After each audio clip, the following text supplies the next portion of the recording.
Chad, are you going to slap a number on this? Slapping number, yes. It is 182. My goodness. If somebody was keeping track of this, man, we'd be dangerous. How's everybody doing? Good. Pretty good. Lovely. Heidi, what are you all dressed up for? Are you going? Are you back in court? I'm not. I swear, it's a tank top and shorts. You just can't, and flip flops. Maybe you can't see. Oh, well, I've got high heels and tank top, but anyway, we can keep the yeah. And Chad, you're doing the green Blaggard shirt today in the thong, like you said. Please stay seated. I'm a man of my word. Actually, yeah, he actually can't stand up. He's like a suction cup. He's stuck to that chair, so we're good. Yeah. We're good. All right, cut. No, that's enough, Chad. That's low enough. Trying to give the poor ladies a heart attack. Heidi, I see you got a nice bucket of coffee there. I do. Yeah. Your small mug. 5 minutes ago, she brought out the big one, and we said, "Could you bring a smaller one, please?" I don't want to, because you're in Arizona, right? They do everything big in Arizona. Isn't that the same? Kind of, yeah. Texas style. There you go. Texas pour or regular pour? So what's in that black coffee? Really, just coffee and espresso. Yeah, see. Probably about. All right, Chad. What's in yours? The usual. My Good man. HEB Texas pecan. And screwball coffee. I like screwball whiskey. I like it. It is morning time on Tuesday, Slapper Day number 182. So good. That's what's Heidi? I heard that you stepped out with an ABBA tribute band last week. Is that right? Yeah. Yes, I did. So there's an ABBA tribute show based out of here with Tad Management, and they have ventured out to add a stage orchestra. They had Steve McCarville do the string arrangements. Well, it wasn't just strings. There were woodwinds, and I can't remember if there were brass players. So they're doing a show tonight in Indiana, and it was originally supposed to be with an orchestra there, I think, and I think it turned out to be just a string quartet for this first show. But what they did was they had some of us here in Phoenix run it with them yesterday so that they could, get it ready, and someone could read through all the orchestrations and make sure everything was good to go. So we were kind of prepping. But I think the hope is that if they do it here in Phoenix, that all of us that were involved will get to play the actual show, which would be tons of fun. It's a great show. The lead that they have, Kellyanne Williams, is a powerhouse. Her voice is incredible. She sang in Vegas for years and years and years, and she does a lot of the Tad tribute shows. Well, a few of them. ABBA, I think, is her main one. But, oh, man, you got to hear her sing Winner Takes It All. Oh, nice. Knocks it out. Yeah. She and I had done it at the very beginning of COVID. They brought us together to do, we had to do it virtually. Nothing Else Matters. And I did like a rock violin part to it. And we never got it put together because her voice is so powerful. Everything they tried, it kept clipping the mic. And doing it virtually, they, you had to tie technology, and we couldn't get it put together, which was too bad because it was killer. I mean, yeah. So for the kids listening that aren't in the note, when you clip the mic, that means that you're overdriving the signal. So when you overdrive the signal, it gives you that distorted sound, and it's unusable. So when you're in the recording studio and your signal is going into the red, you don't want that. So there's no recordings of the. I think there is one, actually. There is one on Facebook that Terry Davies took. He runs all of Tad. So, there is one of her singing just a little bit of Winner Takes It All, and there's a couple with the orchestra. I know I put one up on my page. But I love ABBA music, and Steve McCarville, that did the orchestra arrangements, had asked me if he could come by, for an hour and have me look over the string parts, and what an honor I'm like, really, you want me to do it? So it was fun, but then to play them on stage with the band was really, really fun. The drummer was right in front of me, and he throws the sticks all the time, twirls and throws them. So I was going to concentrate on my parts, but I was watching him play with. Yeah. Anyway, cool. It was a really fun day. Yeah, we'll have to post a clip of that. That sounds fun. Yeah. But there was none of the Nothing Else Matters. There's no recording of that. No snippet. Oh, I don't think so. No, because it never got put together. I don't know if I kept my recording of like what I did. Yeah, if you have it, let us know because I'd love to just put that. I should look for it because Yeah. Note to self. What other tribute bands does Tad manage? oh gosh, they You have know an offhand? Eagles tribute. They have Ew. I Can we did race up? Nashville Gold and Rhinestone Country and Glenn Campbell were the three that I did. But I mean, they have an Elvis one. They have, oh my gosh, there's so many. There's tons of them. If you type in Tad management or Tad shows, it'll come up with all of them. They have a bunch. Very cool. Wow. Yeah, I'm not a fan of tribute bands only because if you walk into a club and you're going to see live music and you get stuck listening to a band that you've no interest in and that's all they do. Yeah. So it's like, great, let me hear Creed for 2 seconds and I'll kill everybody. But I want to mention too the back earlier we were talking about our coffee. I just want to say that thanks to our wonderful, wonderful people, we're down to the last couple of bags of Blaggards blend coffee. We'll probably get rid of the rest of it on this trip up to Montana. I'm going to keep you another bag of it, Heidi, because when you yay. yeah, it's going to be. We'll say that there are a handful left right now. So if you're watching this Tuesday, Wednesday, shortly after this episode comes out, you may still be able to grab some. That's and gotta move fast. Yeah. Go. Also keep in mind too that so today is Tuesday, Wednesday, and Thursday we're gone. So so today, if you're watching this on Tuesday, Slapper Day number 182, which on your calendar should be August it's time. Today is time. So anyway, that's that, and then very, very, very excited. Of course, I'm always excited. Somebody asked me to calm down one time. I said, "What's that? What's that involve? How do you do it?" Well, then piss off. I don't want to know. So ABBA. We were going to cover one of their songs. Would you be able to take a wild guess at what song it was going to be? Ooh. I know you remember, Chad. I'm actually struggling to remember right now. Well, so for the kids at home, Chad just woke up. It's 8:00 Tuesday night. Just so you know. SOS. No, that's a good one though. That's a good. I mean, they're all good, except for Dancing Queen. Fuck Dancing Queen. Yeah. I don't like that Marionette song. Marionette. It's a weird song. I don't like it either. I can't think of what it is, but I'm just taking your side. So anyway, I'll let you all into the we were going to cover Waterloo. Oh, Waterloo. That would be interesting. Which it's still not off the table. It's still not off the table. I absolutely adore that song. For the first time I heard it when I was this big. Yeah. Was that was one of the ones that you were considering that wound up being Delilah on Blackmatic? Was that one? Okay. Yeah. Because okay. That's why I didn't, because we never actually played it, so I don't remember. Yeah, anyway. And also at the time, it wasn't cohesive with the lineup we had too, because I had an idea rhythm wise in there, and it just wasn't going to work. So anyway, moving on. But anyway, so Waterloo by ABBA, and kids, if you're not familiar with it, look it up. I listen to that bass line, listen to that drive of that song, listen to those harmonies, listen to the hooks. Yeah. It's kind of like Carry On My Wayward Son by Kansas. There's like 30 different riffs in it that can be used in it. Just one. Anyway, go ahead. Yeah, they had I don't know his name. He was Trey. The guy who plays bass. I think there was one guy who played bass on most if not all their hits. And I saw a little brief clip of him playing recently. He was in one of those videos where they're showing like underappreciated bass players, and he really was great. Just really ornate, but not like super busy bass lines, like just in the pocket and, groovy and kind of unpredictable, like what notes he was going to play in a cool way. Yeah. Yeah. I need to look up his name. It's one of those names that's kind of hard to pronounce when you look at it. Mr. ABBA. Right. Low end. Yeah. Trey Low End McGee. I think that's what So he's looking forward to hitting the road? Anybody? No? Mm-hmm. Just me? Yeah.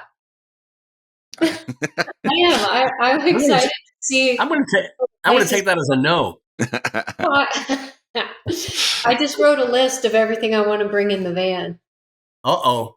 Because last time I was like, I didn't bring anything. Yeah. I packed Chloroform. I didn't think about it, like the hours that you sit there. So I just Yeah. Good for you. I'm bringing chloroform and a taser, Chad, and I'm also going to bring the you know those sleeping goggles, you know those the blindfolds, you know, for when you sleep. I'm going to do that so when we drive through Kansas, I don't have to look. I can just so that's all I'm bringing. All right. I'm looking forward to seeing this Weston pub that you guys. Yes, that's right. First time. I'm very excited to see that. Yeah, it's a good thing we have these two shows too, because I think did we say this last week? I don't know. Maybe we didn't. No, we didn't. We only found out a few days ago that the Western Irish Fest, very sadly, is not happening this year for the first time since it started. And, well, and also minus COVID, but right.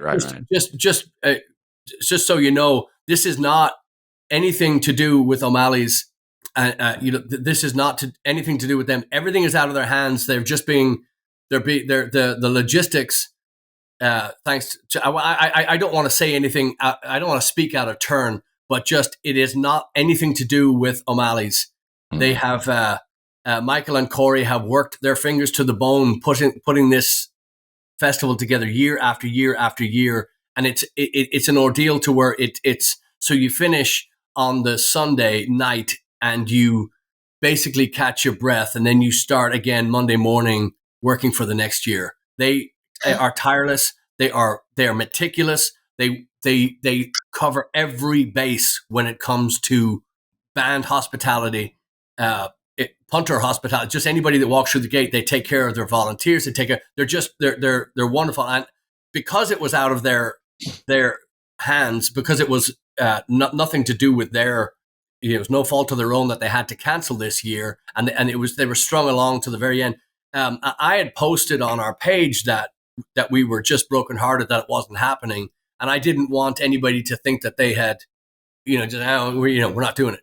It was nothing like that, and they actually disabled the comments on their page because people were, I can't believe it, blah blah. They're really upset. People plan their year around this thing, and they so just. To Michael, to Corey, and to all the gang at O'Malley's, we're going to see you this weekend. We're so happy that we're coming to see you. But I told Michael and Corey, I said, look, anything you need from us, we'll do it. We're there. So we're devastated for them. But I know that they're going to be back in top form when that time comes. So Heidi, I know what you mean. This is a pub that you just want to play. It's a pub that you want to see. If you haven't seen the other episodes, it's 2 stories underground. Just the most fun. It's one of those places where you go down as strangers and you come up as family nearly. It's just wonderful. So made special, not just by how unusual it is, but just the people who work there are just so cool, just from top to bottom. Yeah, the entire staff are just so great. Everybody there just really loves what they do. So anyway, looking forward to that. And we've seen some of the best in the business down there as far as bands, and just throughout the years, they don't skimp, they don't take shortcuts, they just do everything right, and and it's a all hands on deck deal. They just work their ass off, and so we're, like I said, very very sorry that they're not doing that this year. So we're starting off. We're going to go see our friends in Kansas, in Wichita, Kansas, at Barleycorns. But then we're going to go. That's Thursday night. Friday, Saturday, O'Malley's, the aforementioned, in Weston, Missouri. Then we're going to go off to Omaha, Nebraska. We're playing Sunday at the Dubliner, downtown Omaha, y'all. And that's Frank and Casey Vance have got an amazing. That's another place that's underground. And then Monday is the gig benefiting the Sienna Francis House. And then Wednesday we're going to be in first time in Idaho Falls, Idaho. We're going to be playing at the Celt Pub, and very excited about that. And then Friday, Saturday, Sunday, Montana in Hamilton. We're going to be doing the Bitterroot Celtic Festival and Games. A lot of driving. Yes. Yeah. This should be exciting. I haven't been in Montana since I was 12, 11, 12, something like that. We won't quiz you on this. We'll let you away with it. You pick a number. I only went there. I think I mentioned it on a previous show. I only went there once before because my dad's second wife, her family was from Montana, and they had a ranch, gorgeous ranch out in the mountains of Montana. So, but anyway, are they still there? Let's go. my previous stepmom, my dad's second wife, still lives. She retired and she lives up there now on that ranch. Sure. Yeah. I don't know if it's a farm anymore. It actually used to be a farm. They had, horses and chickens and all kinds of crazy stuff up there. All the food groups. Yeah. Horse and chicken. Yeah. So, Cool. Heidi, you got any more tribute shows coming up? No, not that I know of. I mean, I should check up on that. I don't think so. You're not going to do a Violent Femmes tribute band? No. You know what? I was asked to do it, and I'm really excited to do this. There's a high school just up the street, Marcos Deniza, with a really fantastic orchestra director. His name's Scott Glasser. He asked if I would be the soloist for a piece he picked. I think the piece is called Celtica, and it's written for like a somewhat advanced violin with orchestra. And every year he does what he calls his Prism concert. And they play some on the stage, but they spread out around the auditorium and they play different types of music. So not your typical symphony, kind of like a pops, but not even pops. It's just different kinds of music. Like I think he'll have a mariachi group and something else, and then this one piece. They asked if I would be the soloist, and it's neat. He brings in a crew that does lighting. So the kids in the orchestra get a really unique experience, not your typical sit on the stage in a black dress, uniform type thing, and play, or tuxedo, whatever. So yeah, I'm doing that in September, right when I get back from being out with you guys in September, and I'm excited about that. I think it's really neat that they're doing that type of thing, and I'll try to do the piece justice. I have to learn it. Yeah, you got it. Cool. You got it. That's cool, man. It sounds like that you get really unique, fun things to do versus let's just go in and we're just going to do Chopin for that's good. Yeah, it is. It's interesting. So yeah, keep it interesting. Yeah. Pretty much, I looked up, of course, after the last show we did with you, and you talked about Eine kleine Nachtmusik. Oh yeah. By Mozart, right? Is it Mozart? Yeah. Yeah. And I did instantly recognize it. And what is it about that track? I mean, why, or that piece? Why is it so overplayed? Do you know? Is it just because it's catchy? Yeah. It's like expected. It's like when you go to a wedding and there's a string quartet, you can guess they're going to play canon in D or stuff like that. Yeah. It's just one of those that's always on the list, and it's their Stairway to Heaven, right? Yeah, it's not totally hard to play. It's kind of, I think I first in junior high, so it's not, so it's always on the list. Do you think it's like, is it like one of Mozart's like overappreciated? I mean, as far as obviously it is overplayed, but is it like not one of his best compositions? Does he has better stuff? People absolutely love it. Mm. It's a favorite. I am sick of it. And I don't like playing it, and so it's a great piece, and it's But I think most of us are familiar with it, not only because it's overplayed already, but it's been in commercials, it's been in movies countless times, pornos. Everybody knows that. So it's interesting you brought that up because I was watching this a rock violinist. Well, I mean, they called him the modern Paganini. The guy can play all the wickedly hard classical things, but then he really turned everything into like little rock pieces. And he played Eine kleine. His name is Alex DePew, and I think he passed away earlier this year. He was killed in a car accident. But look him up sometime. He'll just blow you away with what he does with rock music and classical music combined. And he could stand in a pub and everybody would be rocking out. Just one violin. Like just so powerful. I ended up looking him up because he also played on a Glasser.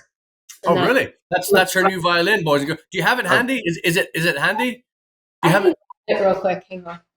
Yeah, sorry. I should have called for that one. That's great, kids. What you're about to see is just a masterpiece in technology and craftsmanship. Look at this. You can see it very well. Wow.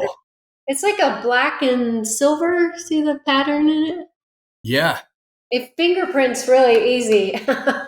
Oh, really? But it's got mechanical pegs. So, once it's in tune, you can just push it in and it's supposed to stay. Oh, That's great. It would be a dream come true, right? Yeah, that's gonna be the test for that will be Sherwood in September. Look, that's beautiful. Can we hear a little bit, or does it sound? How does it sound on its own? It sounds good on its own. I'd have to get a bow. Hang on. Do you know? Oh, sorry. I'm sorry. I wonder if she knows if she knows Stairway to Heaven or what about? How about Blister in the Sun? No, I don't know that. Thank you. So, how did you get a black eye over the computer? Well, I asked for the wrong song. It's not plugged in. I can. You know what you want me to play? Ooh, but right even there, it just sounds so rich. Oh, it has bite, real. The reaction on it. And that's not plugged in. Wow. Yeah. Wow. Yeah, by Erica Sato, this bridge is beautiful. The pickup is so clean, and the way that it's placed. Under the chin rest? I use a wave chin rest. These are custom made by Randall Olson, and his company is just called Wave. And you can see it's drilled into that chin rest, so it's kind of hidden. Cool. Yes. And then it's not heavy or obtrusive. It doesn't clamp on the side. Clamping the ribs on the instrument that's never good. So this is Erica Sato's invention, and it is genius. And it really is genius. That truly is. It sounds beautiful. It really does. I know there's one a young Jeff Duncan looking at this screen going, oh, yeah, yeah, wow, that sounds better than I could have imagined, especially just unmiked, just room noise. That sounds incredible. Yeah, it is really fun to play. It's really fun to play plugged in. I was not plugging it in the last several days. It has to be plugged in. I just warned Excellent. I'm so excited. It's gonna get loud. Yeah, good. Yes. It's really nice. Good. Very lucky to have it. So again, I want to say thank you again to Andrew Glasser and Erica Sato for helping me out with this. It's exciting. We need to link to them too, so we can, and then also too when we get on the road and we get to a spot where we can plug you in and have you maybe we'll do a little piece for it, because it really I was so pleased that you were excited about it, and Just good. Well, you deserve it. Did you play your regular one now for the ABBA thing, or did you use the new one? I did, and we didn't have to plug in for that one. They had little mics above us. But if they were going to plug us in, that was definitely going. Although I am going to have Erica Sato's pickup put on my other violin too, because it's beautiful. Oh. Yeah, that's wonderful. I just like we were talking about Luba, and of course yourself. People that are good at their job, people that do their job, people that love what they do, and it's just you that's why they're the top. That's why you're just not going to get better. Kids, do your homework. Yeah, it's very nice. Yeah, hopefully we'll come back from the store with some recordings too, because as we were talking, Patrick and I were talking about it last week. We actually finally figured out how to record with our new board. So yeah, cool. Anyway, I'm in the mood for death. This is a rough Tuesday as far we're leaving in a couple of days and a lot of stuff to get done, and so if it would be okay with everybody, I'd like to start killing songs. Yes. Yeah. Doesn't it feel like we were just here? Well, guess what? There's a lot of songs to kill. All right. Our work is never done. No, that's right. Anybody want to go first? Who doesn't want to go first? Me. I'll go first. Heidi, you're a special guest this week. How about you take it? I'm gonna kill Wonderwall by Oasis. Yes. I don't ever want to hear that song again. I listened to it just before we came on this, just to make sure I really hated it. I really hate it. I hate it too. Let's all sing it together, right? Yeah. That one is a piece of shit. That's it's again only because I'm just jumping in on your death parade here, but it wouldn't have been bad as a track on a record that that you're letting you're just listening to it go through. Wouldn't have been bad. However, the enormity of that song is what is why I just and of course the monotony of the vocal. It's one of those songs that's really easy to mess up if you're just a little bit flat or sharp. Yeah, it ruins it completely. Yeah. And we actually used to play this song. I mean, hey, Chad, why don't you fucking put a marker there? What the fuck are you doing? Somewhat ironically, I think we used to do this mostly on Wednesday nights, acoustic shows and things like that. And sometimes we would pull it out at shows just to shock and annoy people. But because when that groove played, I mean, the bass line and the chord progression on it is actually really fun to play. So we would have fun with that. It's just the vocals. It's just the song itself. Yeah. No, I totally agree with you. Most Oasis stuff in general. they have like 2 or 3 songs that there's that one. There's "Don't Look Back in Anger," and I like that one. Yeah, and then what's the other one that's a really big hit? Is it one of the longer ones? Anyway, but those they're like 3 or 4 big hits that's all you hear of them, and they actually have some other stuff that's pretty damn good. She's Electric. It. Yeah. I like it. The guy, who's the guy who wrote Champagne Supernova? That's the one. That's the one, yeah. And that was a piece of shit. That was another one. I said, that's what. Yeah, I don't like that one either. Yeah, it's that stagnant, like, ugh. Yeah. No, but now, if you want goosebumps, if you want to just be moved a little bit, like, again, a guilty pleasure, perhaps. Don't Look Back in Anger I like that song just because, and it's a complete Beatle ripoff. There's just, not a ripoff, but you know what I mean? It's just, there's no way without Beatles that song would ever have been born. However, moving on, Liam Gallagher, when he was playing, he was doing some show, and I came across a clip where the crowd takes over and they sing the chorus, So Sally Can Wait.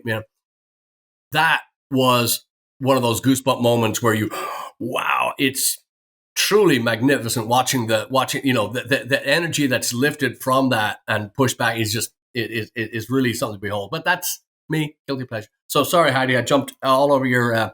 No, that was good. Because that's exactly why I don't like that song. Just that. See, we're here. Yeah. So is there anything we should be listening to? Anything that you're listening to that you should? Well, this actually wasn't my idea. My friend gave me this idea. She said you should pick a Linda Ronstadt song because she was an Arizona musician, and I went, oh, you're right. So I went back and listened to a few, and I'm like, oh, I really do like Alison by Linda Linda. I don't know if I know that one. A little bit more on the, a lot of her stuff's kind of almost on the countryside, and then she's got a few huge ballads. But Alison is almost a little bluesy, jazzy feel. You don't know it? She's got an amazing voice. I don't know that song, but I love her voice. I like that one, and then Wildflower, which she also did with Dolly Parton. Just a happy little song. But Alison, Linda Ronstadt, it's a good one. Good one to listen to. Tuesday morning making pancakes. Good song. Cool. Yeah, I heard somebody was talking about her recently. That she's somebody who's people should listen to more. That she's really really talented. Probably Linda Ronstadt. She calls all of them. Yeah, Yeah. People should listen to me. What you got, Chad? Kill for us. This is what was a very overplayed song in the 90s. It's still overplayed. Paula Cole's "I Don't Want to Wait." I think everybody knows this song. Oh, good one. I don't want to wait for our lives to be over. You don't have to sing it, Chad. You don't have to sing it. We fucking know. That's the problem. It's. I'll hand it to that song that it's like all these songs we're killing. Obviously, they're really good at getting under our skin because it's one of those things that's in your ear and it just never leaves. And then 5 minutes later, it comes on the radio again. You're like, no, stop. That song is pretty annoying. I think that's the common theme today in this Terminating Tuesday is all the songs. But carry on with your and when I think of the song, I always think of, because this came out, I don't remember exactly what year it was. It was 96 or 97, I think. And I was working at the time I was living in New York, and I was working at Calvin Klein Incorporated, and the PDM department, which was an offshoot of MIS, basically the IT department. We worked with managed databases that the designers used to store garment information.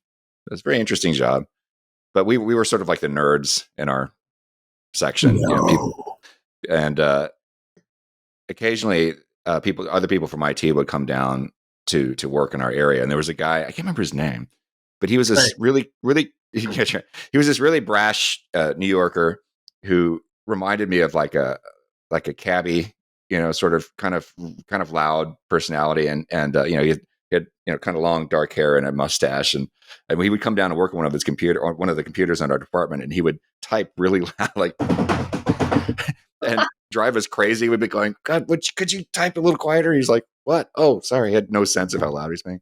There's one time our boss would have the radio going kind of softly in the office all the time, and Paula Cole's song would come on quite frequently on the radio back in those days, and we would always roll our eyes and go, God damn it. And at one point, that guy was there typing, and I guess he must have been typing somewhat softly at this point because we could hear him, and he was singing. He was kind of singing quietly to himself. I don't want to wait for our lives to be over. And I remember I pointed out to my coworkers, and we were laughing about that for a long time because it just was so like the last song you would think that this guy would be into. And he's just quietly kind of having a moment with this Paula Cole song. Now, I like that lyric. I think you just sang, I don't want to wait for our lives to be over. That's what I heard. And that makes a really good lyric for that song. That means just everybody kill themselves in the song, right? Yeah. Let's Those do are it the words. Yeah.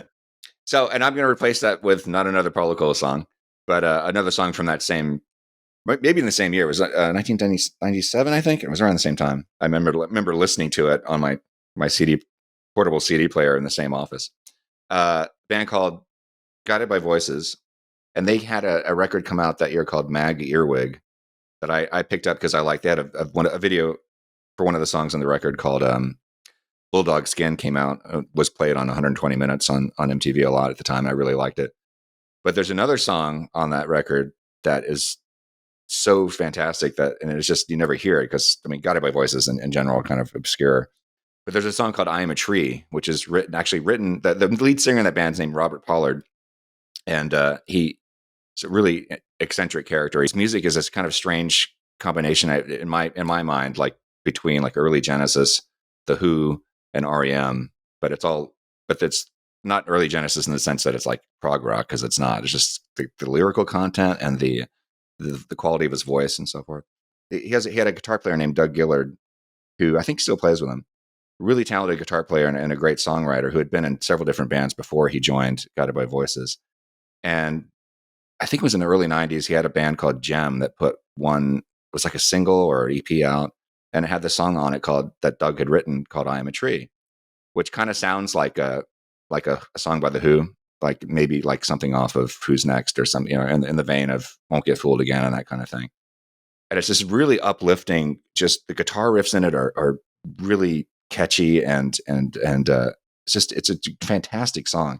And Robert Pollard loved the song and asked, and I think it's one of the only times that there's a song on a Guided by Voices record that Robert didn't write. And he asked Doug, "Can we play that song?" And he's like, "I want to sing it." I'm like, yeah, of course. So they played it, and I went back and listened to Doug's original recording of it, and the Guided by Voices version is definitely way better because they put a lot more fire into it. Their drummer's kind of doing a Keith Moon thing on it, and it's just fantastic. And I often will put that on early in the day when I'm trying to wake myself up, because it's just one of these songs that you listen to, you're like, yes, let's go. So yeah, I'm a Tree. Guided by Voices. Highly recommend you listen to that. Good. Dad, I have to ask you, is that picture behind you, is that you as a child? That is me, yeah. Our friend Bill Salvato, whom Patrick has met several times, he came out to see us in St. Charles at McNally's last time we were there. Yeah, Bill's an old family friend. I've known him since I was a little kid. And he went through this. I don't know if he still paints. This was back in the 70s that he did this. Wow. So, and it was a photograph that my mom took, actually, which does my mom have it around here? So, I'm sorry. After you heard I Am a Tree? No.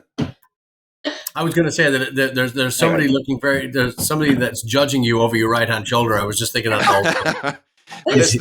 There's a picture of it was a black and white photograph my mom took of me. It's actually, my mom was doing black and white photography at the time. She was taking a class for it. Wow. She was very good at it. I wish she used to have the photo that painting is based on right next to it, but I can't see it. Right. Yeah, that painting's been in the family for decades. Wow. So yeah, I love that painting.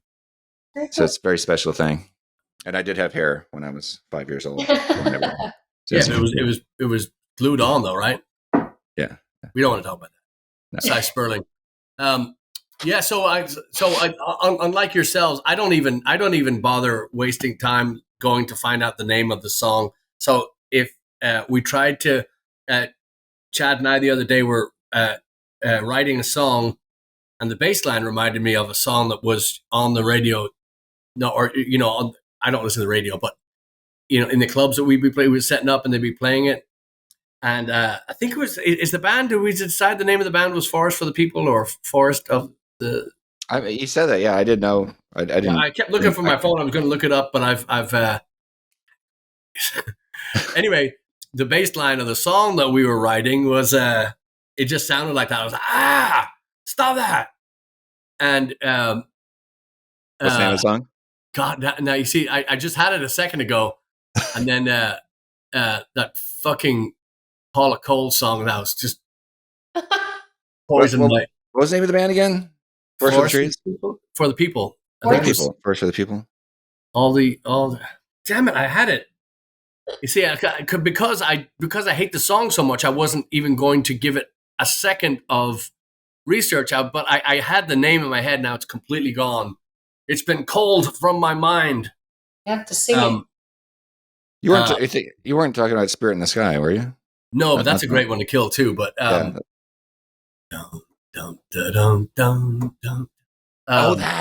Yeah. Yeah. All the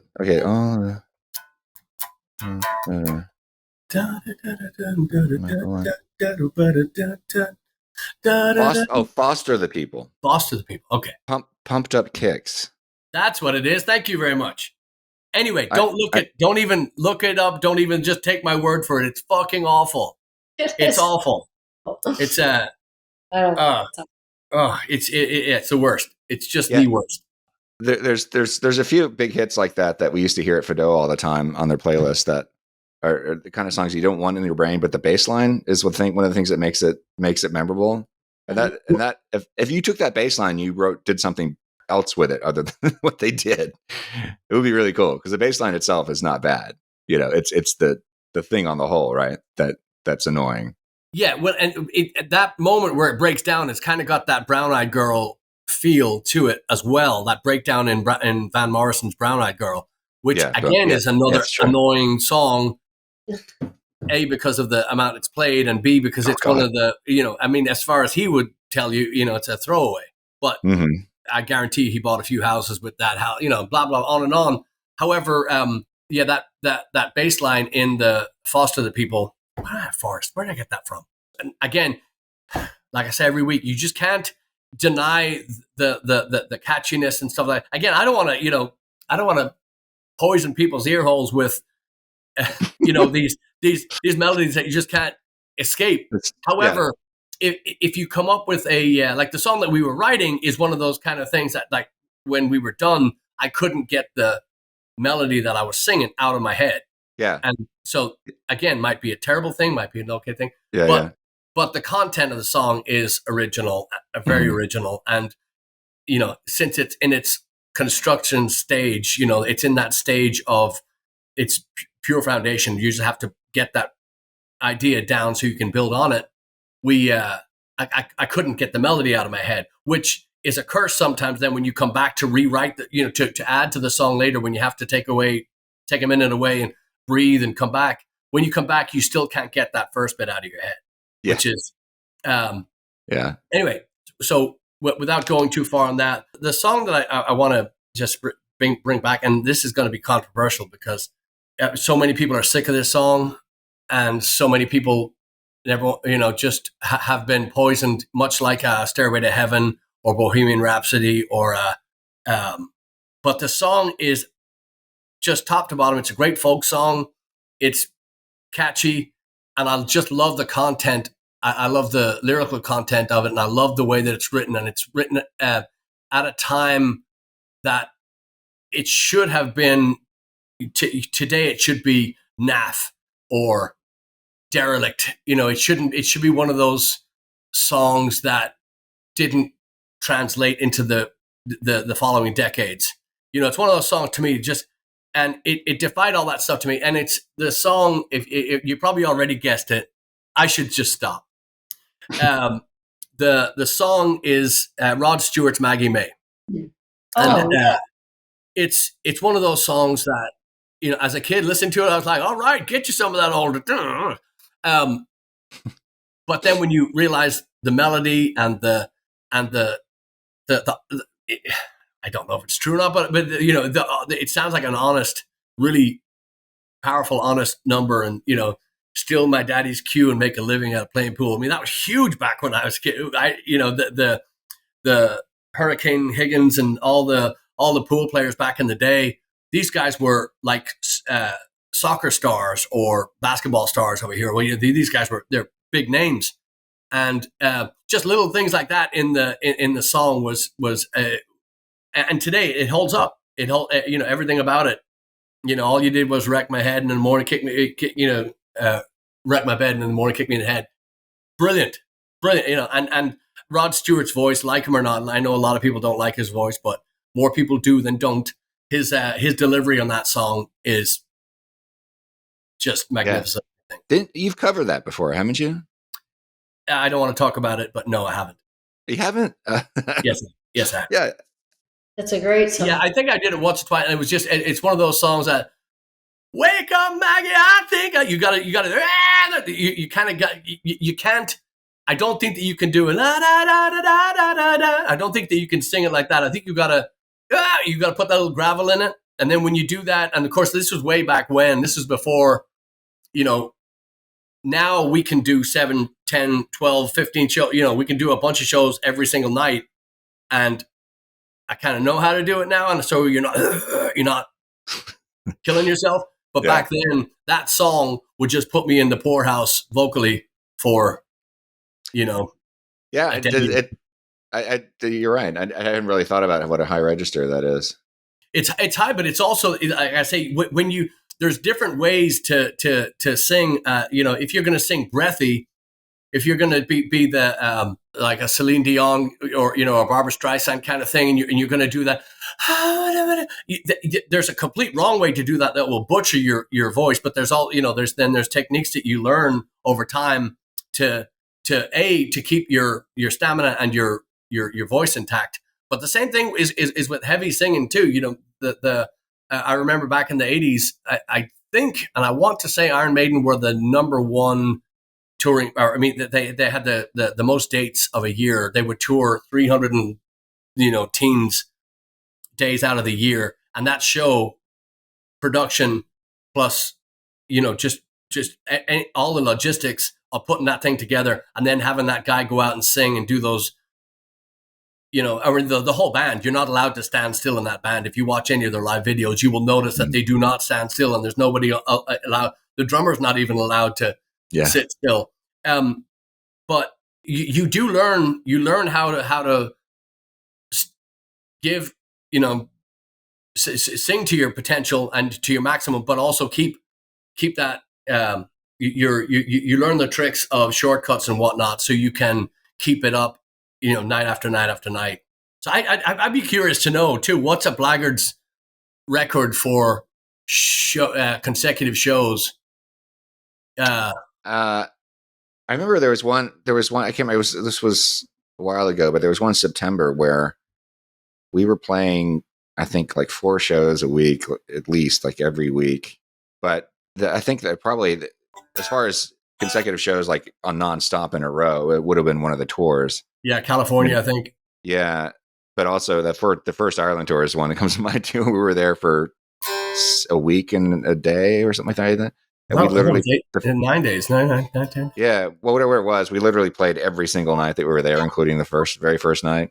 We showed up jet lagged and went straight out to Fibber McGee's and played a show. But again, you're are you a rock and roll band or are you a poser? Right. Get out and do stuff. But anyway, so that's the stuff. We have a lot to get to. Like I say, we've got to put young Heide here on a plane and get her to Houston, and we've got a lot of stuff to do. I want to say again to everybody listening, thank you for the coffee orders and the shirt orders and whatnot. We're so grateful, and you guys keep us on the road, that, and got a lot of stuff coming up, a lot of stuff to look forward to, but we're very excited about this future, and glad you're along for the ride, you crazy kids. Yep. All right, you all. We'll see you on the road. Everything else okay? All right, good. Nothing else to kill, Heide. And you know how she likes to kill. Not today. Good. All right, thanks for joining us, Heide. We'll see you soon. Thanks for having me. Definitely. Bye.